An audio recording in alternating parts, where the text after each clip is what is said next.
Quand une nouvelle année commence, nous avons vu précédemment qu'une vision claire sur la manière à accomplir ces grands objectifs était fondamentale pour réussir.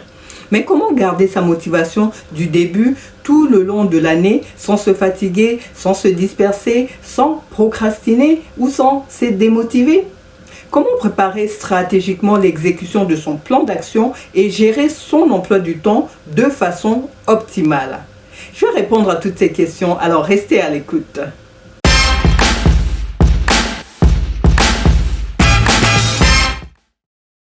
Bonjour, ici Antoinette Mabita, consultante, coach et formatrice en organisation et en efficacité professionnelle. Alors j'aide les chefs d'entreprise et les indépendants passionnés à avoir une résonance d'excellence grâce à l'intelligence organisationnelle. C'est-à-dire que je vous aide à renforcer vos capacités organisationnelles et opérationnelles autant dans votre organisation personnelle que dans l'organisation de votre entreprise pour que vous puissiez devenir plus productif et accélérer vos résultats. Alors je vous dis bienvenue dans cette capsule de la série Efficacité professionnelle. Aujourd'hui, nous allons décortiquer la mise en place de la planification de votre emploi du temps où nous allons répondre à 3 questions. Quel est l'intérêt de planifier son année par trimestre? Comment élaborer son emploi du temps sur ces 12 semaines?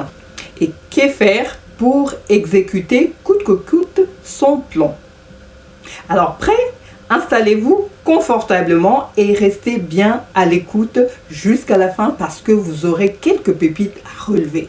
Mais avant cela, je vous invite vraiment à vous abonner à cette chaîne Changer d'échelle si ce n'est pas encore fait. Et vous pouvez également vous abonner à ma newsletter pour recevoir encore plus de contenu exclusif par courriel et avoir une dose de boost de productivité chaque jour. Alors, démarrons avec cette première question. Quel est l'intérêt de planifier son année par trimestre? Avant d'y répondre, sachez que prendre le temps pour organiser, planifier stratégiquement son emploi du temps a plusieurs avantages. Vous savez où vous allez, vous prévoyez vos échéances tout en vous gardant une marge de manœuvre, vous faites des choix conscients par rapport à l'utilisation de votre temps et enfin, vous diminuez du stress. Et en partant de cette réalité optimiste, comment du coup être efficace en continu? C'est-à-dire pas seulement en début de l'année ni à la fin de l'année, mais comment être efficace toute l'année. Quand on sait qu'une année fait 12 mois et on sait aussi que notre performance ne sera pas toujours la même toute l'année. Alors c'est pour cela que la stratégie de préparer et de partir avec un planning par trimestre. C'est-à-dire planifier son année à chaque fois sur 3 mois. Et considérer que chaque trimestre va être son année. Ça, c'est un moyen efficace pour décupler sa productivité et atteindre des résultats exponentiels. Alors, pour construire ce planning des 3 prochains mois, il faudra aller rassembler tout ce que vous avez dû ressortir lors de votre préparation de votre année.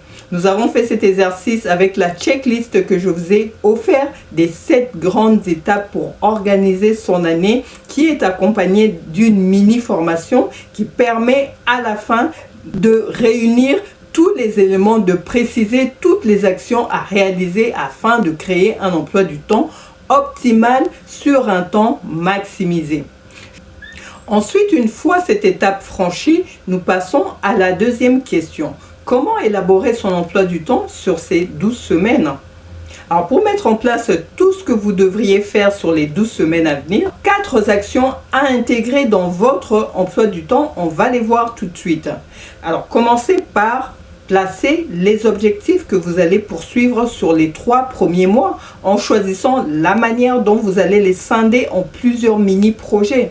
Ça peut être une décomposition linéaire ou exponentielle. C'est vous qui allez agencer selon la répartition de vos efforts. C'est vous qui déterminez ce qui est le mieux pour vous faciliter l'exécution. Ensuite, vous allez intégrer les actions clés qui vont permettre d'atteindre vos objectifs. Alors, nous les avons détaillées dans la mini-formation offerte avec la checklist. N'hésitez vraiment pas à aller la télécharger en bas de la description. Et ensuite, la troisième action à intégrer, ce sont les dates clés de vos actions de marketing. Si vous avez prévu des lancements de nouveaux produits, de nouveaux projets, un programme en ligne ou de participer à un événement comme à un congrès, etc., vous voulez mettre en place un nouveau service, bloquez toutes ces dates pour avoir vos échéances dans votre agenda et anticiper leur organisation. Enfin, la quatrième action à intégrer, ce sont les routines quotidiennes. Réservez les plages horaires que vous allez verrouiller pour vos routines quotidiennes, c'est-à-dire les rituels que vous allez compter, vous appuyer pour vous créer des automatismes sur des actions prioritaires. À savoir, par exemple, prendre soin de sa forme physique, c'est une action prioritaire. Alors, pourquoi ne pas mettre en place une routine pour sa forme physique, par exemple? Autre exemple, prospecter des nouveaux clients est une action essentielle pour une entreprise. Donc, pourquoi ne pas mettre en place une routine de prospection? Et ce qu'il faut vraiment se dire, c'est que les routines ont un impact significatif à l'atteinte de ces objectifs. Donc, posez-vous la question, quelles sont les routines que je dois adopter pour m'aider dans mon fonctionnement quotidien? Enfin, la dernière étape, c'est la question clé. Que faire pour exécuter coûte que coûte son planning? Ce qu'il faut se dire d'emblée, c'est que seule la motivation ne pourra suffire et que c'est plus probable que les choses ne se passent pas comme prévu.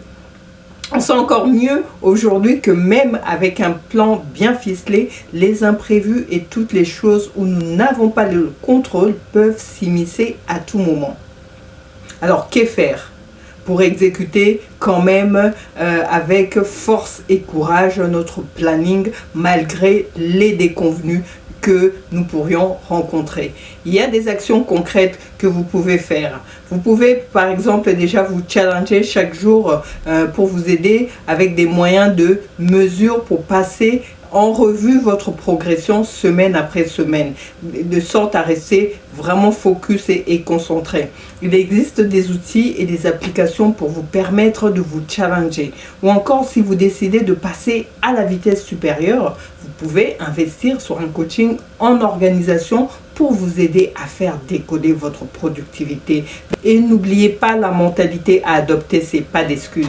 Se concentrer sur le processus et non sur le résultat. Si cette capsule a fait sens pour vous, comme toujours, 3 actions à faire.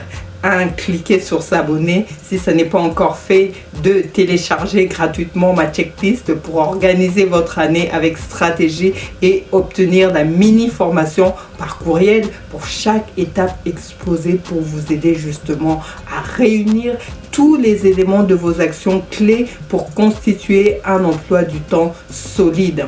Et enfin, passez à l'action.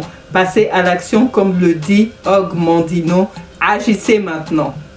Et moi, je vous dis à très vite pour une prochaine vidéo. Bye bye.